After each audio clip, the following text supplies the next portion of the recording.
Dwayne the RV Inspector here, and today we're going to be talking about RV quality versus comfort and usability.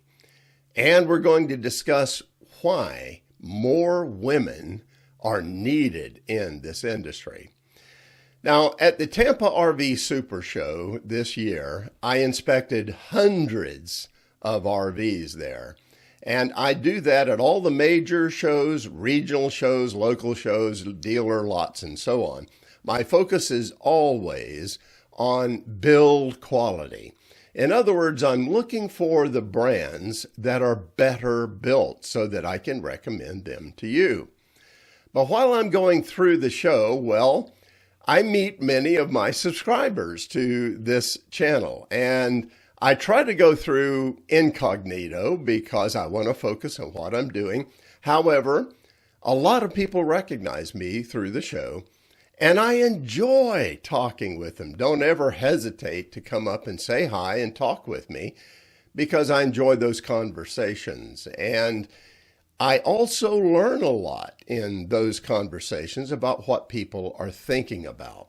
So at this recent show, I met a lady who got me thinking about something that I feel is very important to discuss when we're talking about buying new RVs. We were discussing the brands that I had already inspected at that point, and she was asking me for my advice. Well, I suggested a brand to her that I know has excellent overall build quality. Her response to me was she had already been there. She had seen those RVs, and she actually agreed. They were very well built. But, she said, the interior, the way it was set up, it was totally uncomfortable, not enjoyable.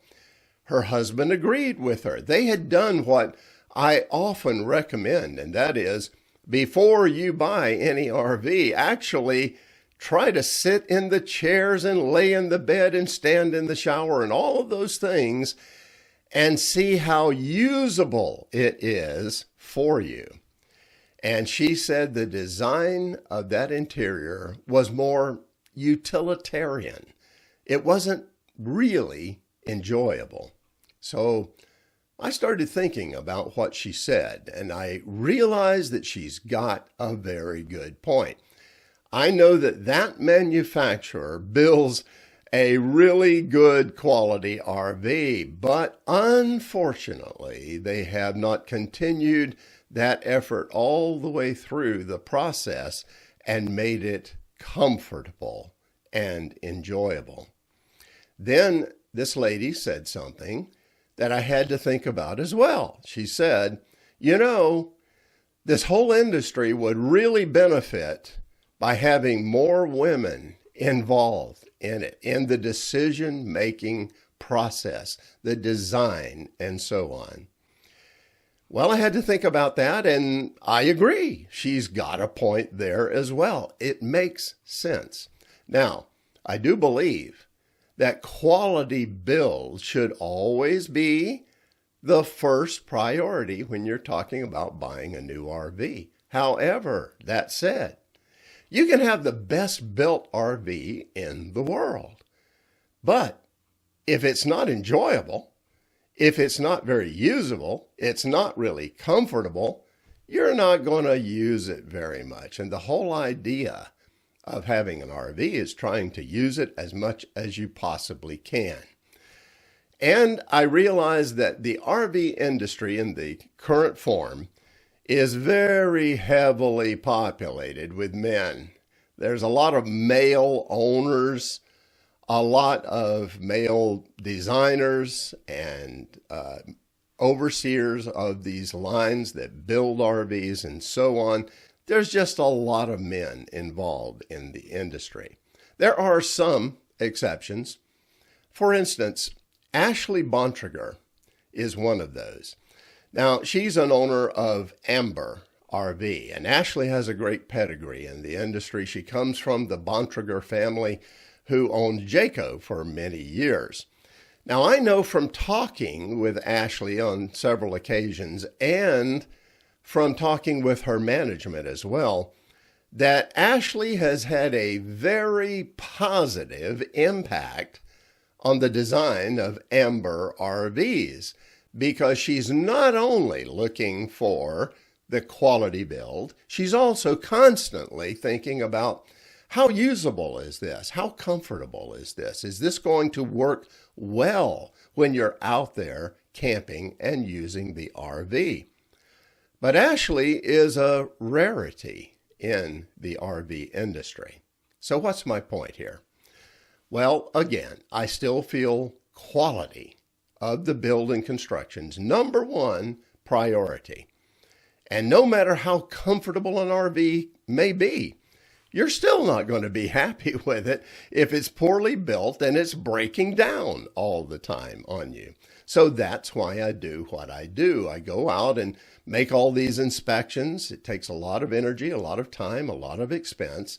And then I produce the guidebooks that I do for that benefit for you. But I also know that there needs to be a balance, a better balance right now among some manufacturers between quality and comfort and usability so that they're more enjoyable. So I call on the industry then to do what this lady recommended. Hire more women. Get more influence from them on the subject. I do believe that would help a lot to not only improve the quality of the RV, but make it more comfortable and usable and enjoyable. Because balancing quality and comfort can only improve RVing. That's what everybody wants. They just want an RV that they can count on, they can trust, it's built well, and when they go out, they enjoy it. They have a great time and can have fun adventures in it. So that's the idea. Balance more quality and comfort. Along that line, I encourage you that if you have any conversations with manufacturers or their representatives, and a lot of them are at the RV shows, encourage them. Hire more women. Get more women into this industry. It will have a beneficial effect, I do believe, not only on quality, but usability and comfort. And hopefully the industry then, as they make those changes, will then improve and be even better in the future. And that's it for now. Have safe and happy travels, my friends. Until next time.